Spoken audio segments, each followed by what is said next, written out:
Donc je m'appelle Emmanuel Lemoine, je suis séminariste pour le diocèse, j'ai 24 ans et je suis en année de stage à La Roche-sur-Yon après avoir fait 2 années de séminaire à Nantes. Le découpage de mon témoignage sera très simple puisqu'il suivra les 3 questions, à savoir comment Jésus est entré dans ma vie, qu'est-ce que Jésus a fait dans ma vie et comment je vis avec Jésus aujourd'hui. Donc, commençons tout de suite par comment Jésus est entré dans ma vie. Je dirais, pour commencer, qu'il est rentré en douceur et par une habituation assez tranquille et quotidienne, puisque il est entré dans ma vie par 3 biais. D'abord la famille, l'Église et la Vierge Marie, évidemment, puisque la Vierge ayant enfanté le Christ au monde, elle l'enfante aussi dans nos vies. En ce qui concerne la famille, donc, ils m'ont permis que je sois baptisé. Là aussi, la place de l'Église. Ensuite, c'est eux qui m'ont fait toute mon éducation chrétienne et qui m'ont formé et habitué au sacrement. Donc, ils m'ont permis de participer à la messe tous les dimanches. Parfois même, ils m'ont forcé, mais voilà, le fruit est là. Ils m'ont permis de vivre le sacrement de la réconciliation avant chaque fête, donc avant la Toussaint, avant Noël, avant Pâques et pendant l'été. Ils m'ont aussi permis d'être familiarisé avec la louange, parce qu'ils faisaient partie de la communauté de l'Emmanuel, de me familiariser avec l'adoration. Et donc, toutes ces choses-là, la prière fréquente, on priait tous les dimanches ensemble pour confier la semaine. Donc la prière fréquente, la messe, le sens du repos le dimanche aussi, donc la sacralité dominicale. Tout ça, ça m'a familiarisé avec Dieu. On peut rajouter aussi le scoutisme. Et la participation l'été aux sessions à Paray-Monial. Tout ça, ça m'a tout simplement fait grandir avec le Christ petit à petit, au quotidien, semaine après semaine, mois après mois, année après année. Et ce qui fait qu'il n'y a pas j'ai jamais eu vraiment de forte rupture entre un avant et un après, même s'il y a eu, et je l'aborderai un petit peu plus tard. Mais la présence de Dieu, ou cette familiarité avec Dieu, ou vraiment le point où Jésus entre le plus dans ma vie, ou en tout cas où je sens qu'il ouvre la porte et qu'il entre chez moi, c'est avec l'Eucharistie, aussi avec l'adoration, et avec le sacrement du pardon. Ces deux éléments-là sont extrêmement importants pour moi, et c'est ce qui m'a construit. Et donc, une fois qu'il est rentré dans ma vie, une fois que je m'habituais à lui, qu'est-ce qu'il a pu faire dans ma vie? Eh bien, il a tout bêtement tout fait. Il m'a donné une famille, donc, je peux développer, mais c'est classique. Donc, j'ai un père et une mère. Aujourd'hui, il faut le préciser, mais voilà. Et on est 4 enfants. Donc j'ai une sœur aînée. Après, j'ai un grand frère qui a atteint la trisomie 21. Et j'ai un petit frère qui a 10 ans de moins que moi. Et donc ce schéma familial a été à la fois une chance, mais aussi une difficulté, mon frère trisomique, forcément, il y a un enjeu là-dedans, et le fait qu'il y ait mon petit frère qui est 10 ans de moins que moi, ça a perturbé un certain équilibre familial, donc ça a pu créer des tensions aussi, et ça a pu à un certain moment fragiliser la famille.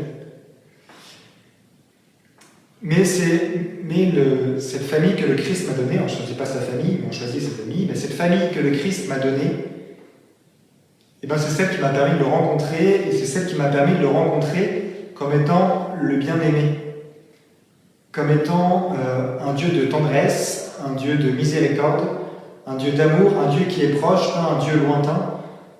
C'est vraiment cette révélation que mon Créateur, qui est tout, en fait, il est infiniment aimable et il s'est révélé à moi, juste une créature, un grain de sable, un grain de poussière, et moi j'avais juste à l'aimer simplement. Et là, en fait, aussi est le cœur de ma vocation, c'est-à-dire qu'à la fois il y a cet amour infini de Dieu pour moi, mais aussi pour chacun d'entre vous, évidemment, et après il y a toute ma réponse d'amour à cet amour-là, parce que je ne pouvais pas, je ne peux pas être indifférent à son amour. Dans le Cantique des Cantiques, au chapitre 3, on peut lire « La nuit, j'ai cherché celui que mon cœur aime, Je l'ai cherché et ne l'ai point trouvé. Et un peu plus tard, un peu plus loin, je veux dire, j'ai trouvé celui que mon cœur aime, je l'ai saisi et ne le lâcherai point. Et en fait, je l'ai saisi le jour où j'ai vraiment choisi de rester catholique. C'est-à-dire que pendant mes études supérieures que j'ai fait à l'ICES, je ne l'ai pas dit avant, mais j'ai grandi à Brest, au bout de la Bretagne. Ben, pendant ma 3e année d'études, en fait, je suis allé en Erasmus à l'étranger. Et donc c'est un désert spirituel.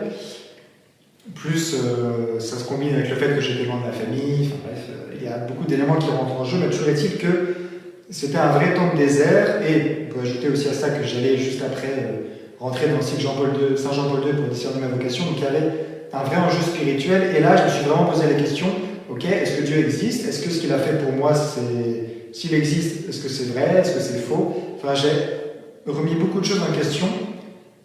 Et j'ai fait ce que je pense qu'il faut faire quand on est un peu dans cette désolation-là, c'est j'ai fait mémoire et je me suis dit, tout ce que j'ai pu vivre grâce à ma famille, tout ce que j'ai pu vivre à Paray-le-Monial, tout ce que j'ai pu vivre avec le scoutisme, tout ce que j'ai pu vivre avec la communauté de l'Emmanuel, tout ça, ce n'est pas rien.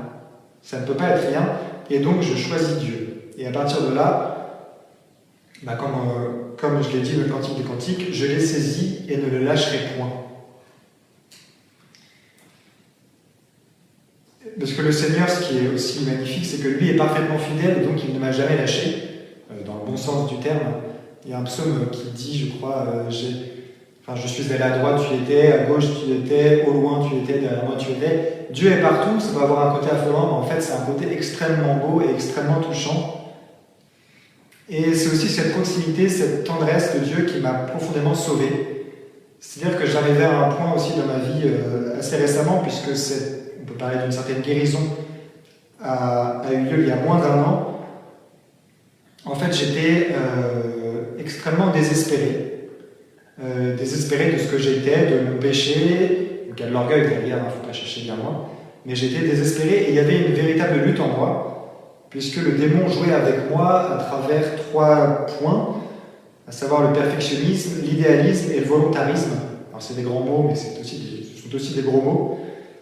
En fait, c'est un peu comme si j'avais 3 écrans, donc ça me bouge totalement la vue, et qui me renvoient sans cesse à moi, mais avec une image extrêmement négative, puisque je ne suis pas parfait, puisque je ne peux pas atteindre l'idéal, et je ne peux pas atteindre l'idéal parce que je ne suis pas parfait. Enfin, j'étais tombé dans une espèce de cercle vicieux, et du coup, j'étais extrêmement désespéré, et il me restait, j'ai envie de dire, la foi et la charité. C'est-à-dire que je savais plein de choses sur Dieu, et je l'aimais profondément, comme je l'ai déjà dit, mais je n'avais pas d'espérance. Et Dieu a permis que je sois guéri. Dieu a permis que je rencontre les bonnes personnes au bon moment. À vrai dire, je ne sais pas comment j'ai tenu jusqu'à rencontrer ces personnes-là, notamment un prêtre qui m'a beaucoup aidé. Mais en fait, Dieu a permis que je tienne jusque-là, mais aussi, et c'est peut-être dur à entendre, mais c'est aussi très beau, en fait, que je constate toute ma misère pour me rendre compte qu'en fait, je ne dépends que de Dieu. Et moi, j'aime à dépendre de Dieu, parce que c'est une chose bonne.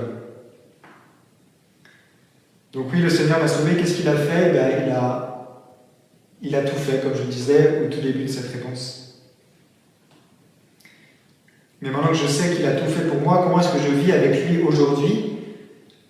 Eh bien, je me prépare au sacerdoce, si Dieu le veut, toujours. A priori, oui. Si l'Église le veut, si l'évêque le veut, si je le veux bien aussi.